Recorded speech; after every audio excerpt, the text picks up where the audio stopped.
Fala, filhotes, vocês estão vivos? No vídeo agora nós vamos falar um pouquinho sobre e quando alguns adultos dizem que os jovens não se interessam por política e por discussões filosóficas e sociológicas. Falar também sobre vida divertida ou vida interessante. E vamos tirar algumas dúvidas, o senso comum e a sociologia, falar sobre o senso comum e a sociologia, e falar sobre a teoria da relatividade e a relatividade da teoria. Então acompanhe-nos aí. Nós, autores deste livro, o livro Sociologia para Jovens do Século XXI, já ouvimos em muitas escolas brasileiras, algumas afirmações de que os jovens não se interessam pela discussão da sociologia, da política, da filosofia, pois não veem sentido na matéria ou são atraídos por coisas mais interessantes fora da escola. Entendemos, porém, que quando muitos jovens perguntam para que serve a sociologia, ou quando afirmam que muitas disciplinas são chatas, nós precisamos compreender o que está por trás desses comentários. Para conversarmos a respeito disso, tem um artigo aqui que já do Otário Caligares que nós iremos ler, né? Um artigo escrito por um psicanalista italiano radicado no Brasil, o Contário Caligares, e publicado no jornal Folha de São Paulo em 12 de 2012, 12 de dezembro de 2002, né? Ele relata a exigência dos jovens acerca dos estudos. Para uma parte dos adolescentes, mas não todos, viver é divertir-se, diferente do que significava para gerações anteriores de jovens. Não queremos dizer com isso que condenamos a diversão, mas que afinal há tempo para tudo na vida, como a distração e o lazer. Assim como há necessidade de reservar parte do nosso tempo para dar conta das responsabilidades, como o estudo e, depois de formados, com o trabalho. Da mesma forma, podemos acrescentar que nossa vida e nossa sociedade também merecem ser pensadas, compreendidas e, por que não, modificadas, transformadas. A inspiração e o compromisso da sociologia são com o entendimento da realidade social. O papel da sociologia é contribuir para que repensemos a nossa visão de mundo, deixando de lado nossas ingenuidades e preconceitos. Sua tarefa teórica é se contrapor à visão que predomina no senso comum, que considera que o útil é o que dá prestígio, o que dá poder, fama, riqueza, traz retorno financeiro, julgando o conceito de utilidade pelos resultados do que a maioria das pessoas considera como ações práticas da vida cotidiana. Não se deixando guiar pelo senso comum, a sociologia nos instrumentaliza, nos dá instrumentos como conhecimentos para nos tornarmos conscientes de nós mesmos e das ações de homens e mulheres que desejam profundamente a liberdade e a felicidade. Então, manifestação pacífica contra o governo norte-americano. Acesso ao conhecimento e à informação é essencial para permitir a participação consciente e crítica. Então, vida divertida ou vida interessante? Uma reportagem do New York Times descrevia uma nova moda nos colégios americanos, graças à qual o ensino de ciências está se tornando curiosamente popular. Nos Estados Unidos, no ZELA, os requisitos mínimos para o diploma secundário são bastante livres. Há tempos, para quem não gosta de estudar química, física ou biologia, existem matérias alternativas, como ciência da terra ou ecologia. Agora é a vez da ciência forense, da ciência jurídica, idealizadíssima pelos seriados televisivos, pelo cinema e pelos romances policiais. Assim, em vez de estudar leis e fórmulas, os alunos aprendem como determinar a hora da morte, considerando o estado de um cadáver, aulas práticas do necrotério. Familiarizam-se com o microscópio, examinando pelos de possíveis estupradores encontrados no corpo da vítima. Entendem o que são o esperma e o sangue, investigando uma hipotética cena do crime. Nas escolas em que os cursos são oferecidos, os jovens são entusiastas. Por que bancar o estraga-prazeres?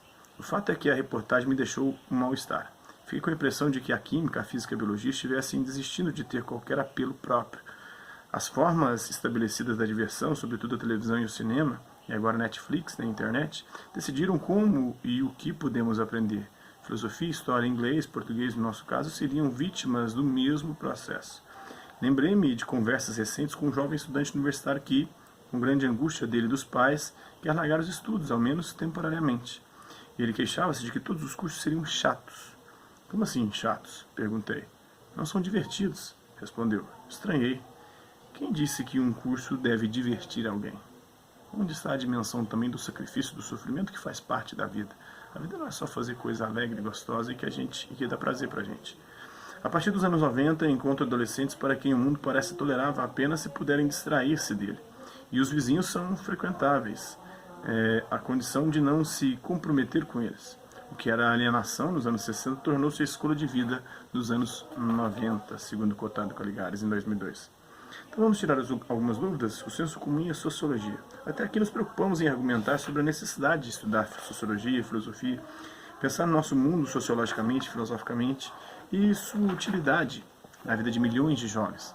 Agora queremos ressaltar uma discussão importante neste campo de conhecimento e estudo, a diferença entre o senso comum e a sociologia. Um professor de sociologia define senso comum como falsas certezas e convicções equivocadas sem a base de um conhecimento racional ou de uma adequada compreensão, sendo ditas pelas pessoas a todo instante sobre as mais diversas coisas. A característica principal é de que o senso comum baseia-se no que está aparente, na aparência das coisas, como as coisas parecem ser. Por exemplo, o Sol é menor do que a Terra e é ele que gira ao redor dela, tendo o seu ponto de referência a própria Terra e da maneira que ela é realizada essa observação, o que pode parecer que aquela seja uma afirmativa correta.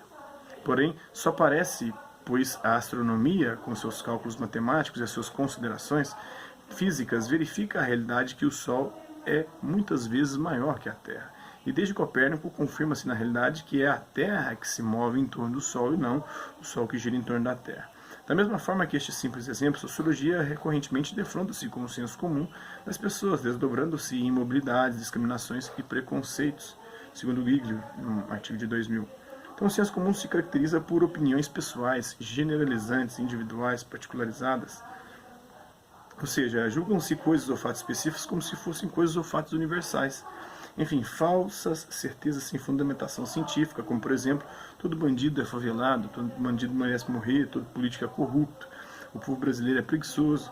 Mas o que é uma atitude científica em sociologia?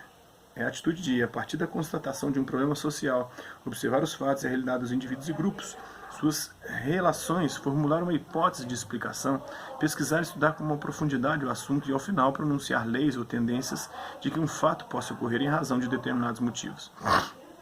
Vamos descrever um exemplo. Temos um problema social que se chama desemprego.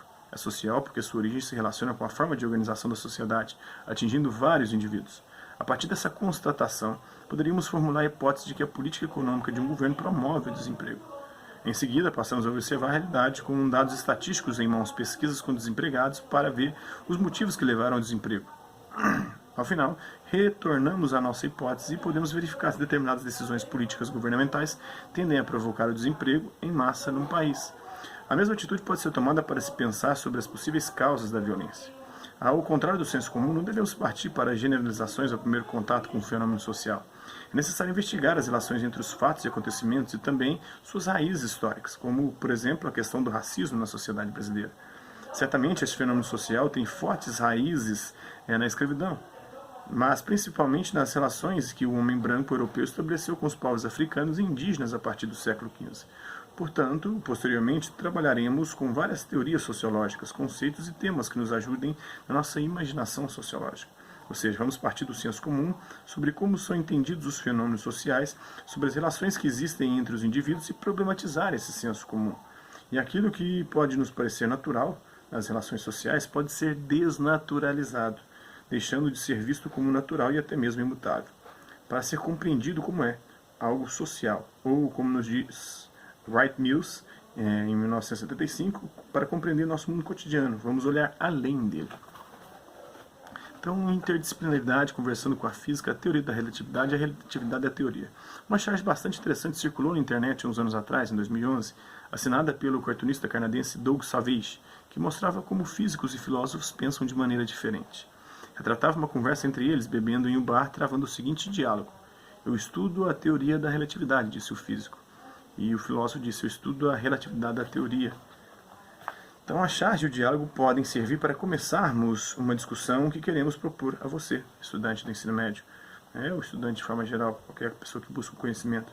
Algumas pessoas dizem com frequência que confiam mais na física, nas ciências exatas ou da natureza, na matemática ou nas engenharias dessa ciência da natureza, do que nas ciências humanas, que são muito volúveis, não conseguem descrever ou ter dados concretos que consigam apontar que suas explicações são bem fundamentadas ou correspondem à realidade. O motivo seria que as ciências da natureza são exatas, enquanto que nas humanas parece que tudo é achismo, há um relativismo parece que generalizado dentro das ciências humanas.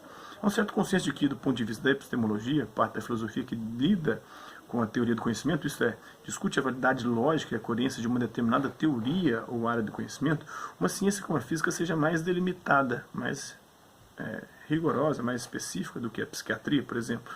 Michel Foucault discute isso na sua obra Microfísica do Poder, Verdade e Poder.